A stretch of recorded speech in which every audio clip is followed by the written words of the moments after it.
ఈరోజు అందరికీనండి దోసకాయ పచ్చడి ఎలా తయారు చేయాలో చూపిస్తాను. దోసకాయ పచ్చడి తయారీ విధానం అందరూ చూడండి. చూసి కామెంట్ చేసి మీరు ఒక్కసారి ట్రై చేయండి. ఎలా వచ్చిందో మాకు చెప్పండి, కామెంట్ సెక్షన్లో తెలియజేయండి. అందరికీ శుభోదయం అండి. ఈరోజు నేను దోసకాయ పచ్చడి చేస్తున్నానండి. మన వాళ్ళందరికీ చూపిద్దామని, మన అభిమానులందరికీ చూపిద్దామని వీడియో చేస్తున్నానండి.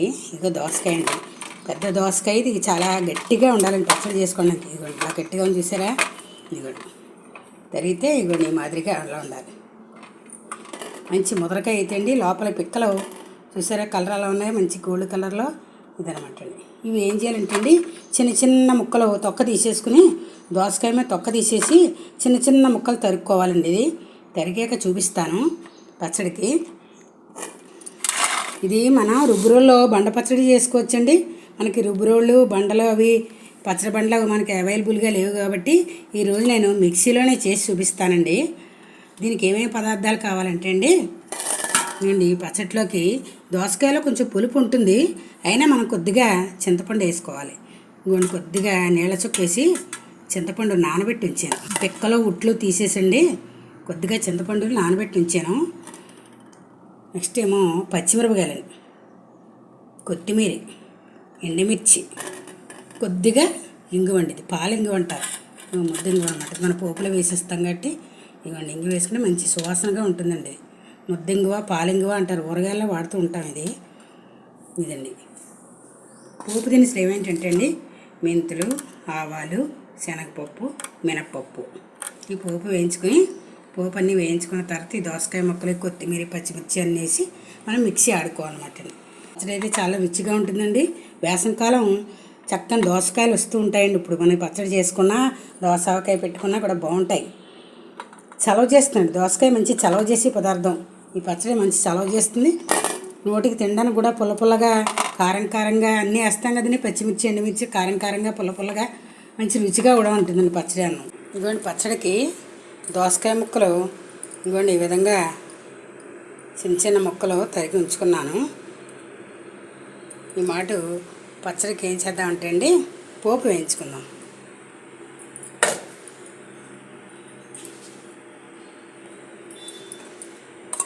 మన పోపుకి 1.5 స్పూన్ వేసుకుంటే చాలు. ఇంకా పోపు దినుసులు, ఆవాలు, మెంతులు, శనగపప్పు, మినప్పప్పు పోపు దినుసులు వేసేసుకున్నాం. మెంతులు వేసుకోవాలండి, దీనికి మెంతులు రుచిగా ఉంటాయి.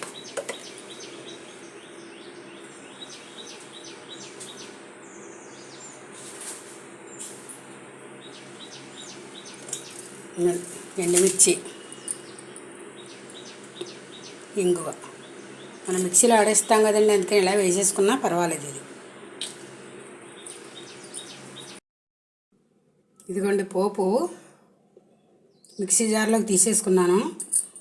తీసుకునండి ఇంకా కొంచెం పోపు ఇదిగోండి ఇలా మొక్కట్లో వదిలేసాను. ఆఖరిని పచ్చడి అంతా ఎక్కి ఇది కలుపుకుంటే మనకి బాగుంటుంది.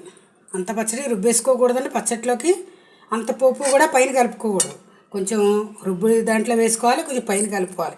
అలా అయితేనే మంచి కమ్మదనం రుచి వస్తాయన్నమాట అండి.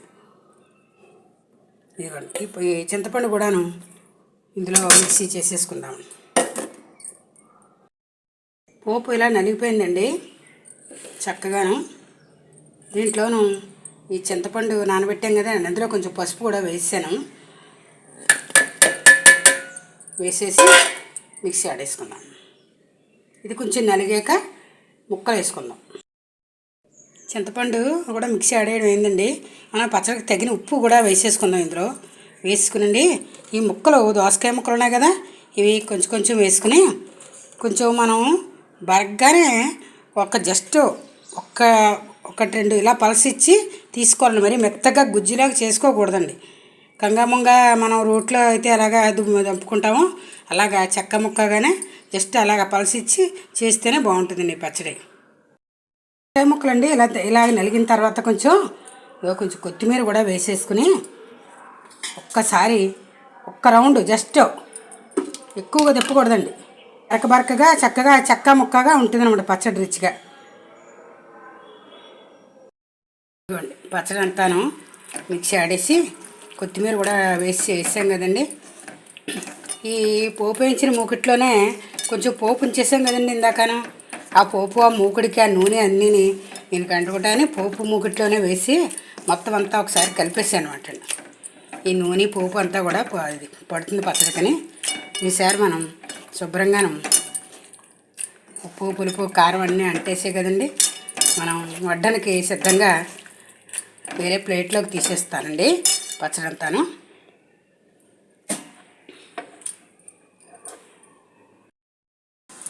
ఇదిగోండి దోసకాయ పచ్చడి సిద్ధమైపోయింది. ఇదిగోండి చూసారా ఎలా ఉందో. ఇలాగా చేసుకుంటే అండి రుచిగా బాగుంటుంది. ఇదిగో ముక్కలు చక్కగా ముక్కలు కనిపిస్తూను బాగుంటుంది. ఇదిగో పచ్చడి ఇలా గట్టిగా ఉండాలి. మనం గానుగ నూనె కానీ పల్లీల నూనె కానీ వేసుకుని కలుపుకొని తింటే అండి చాలా కమ్మగా రుచిగా బాగుంటుంది. వేసవికాలం చక్కగా చలవ చేస్తుంది. అన్నానికి ఆధారం అండి. పచ్చడి వేసుకుని తినేయచ్చు. నంచుకోవడానికి బాగుంటుంది. మన చపాతీలైనా రొటీలు కానీ ఏమైనా చేసుకున్నా మినపరొట్టి అట్లలోకి కూడా నంచుకోవడానికి బాగుంటుంది. అన్నంలోకి అయితే ఇంకా అమోఘమనుకోండి. ఇది వేరే చెప్పక్కర్లేదు. ఇది అన్నాని కోసం ఇది చాలా రుచిగా ఉంటుంది. మీరు ఒకసారి ట్రై చేసి మీకు ఎలా వచ్చిందో కామెంట్ చేయండి. Please like, share and subscribe. Thank you for watching.